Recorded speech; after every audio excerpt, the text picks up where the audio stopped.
ينقسم ملامح صارمة، وهيئة شجاع تكفي عن وصفه نظرة.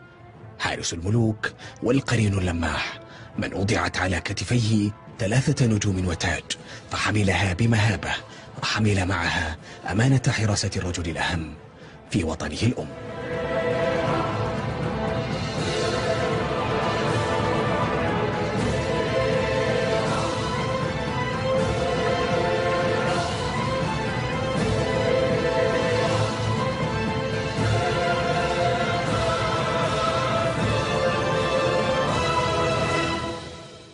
عبد العزيز الفغم وأعوام في ميادين الشرف والبطولة لحراسة ملكين تزعما أمتين، فكان الصادق الوفي الذي بدأت سيرته بعد أن تخرج من كلية الملك خالد العسكرية ليعين في اللواء الخاص الذي دمج فيما بعد مع الحرس الملكي.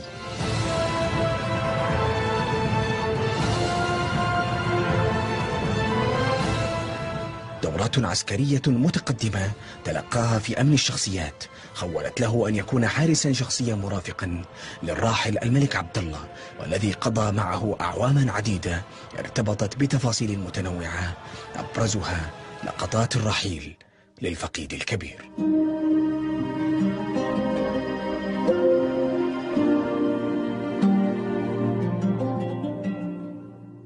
استمرت مهمة هذا الرجل مع القائد الجديد بعد توليه لمقاليد الحكم، ليصبح العين الحارسة والقريب الأمين من سلمان الحزم، وليقود انبهارا وحديثا للناس ولوسائل الإعلام العالمية. Akademi militer yang kerap menelurkan anggota-anggota kesatuan pasukan elit Arab Saudi.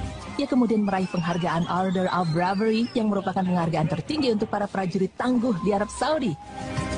Ia diketahui memiliki kemampuan super lengkap, di antaranya tanda lulus pendidikan militer sebagai pasukan. تتويجا لرحلة ربع قرن من الخدمة العسكرية، منح الفغم جائزة لأفضل حارس شخصي بمنظمة الأكاديمية العالمية، وليكون الابن البار الذي مشى على خطى والده وجده في خدمة ولاة الأمر، وليعتبر أحد أكثر الملهمين لملايين السعوديين.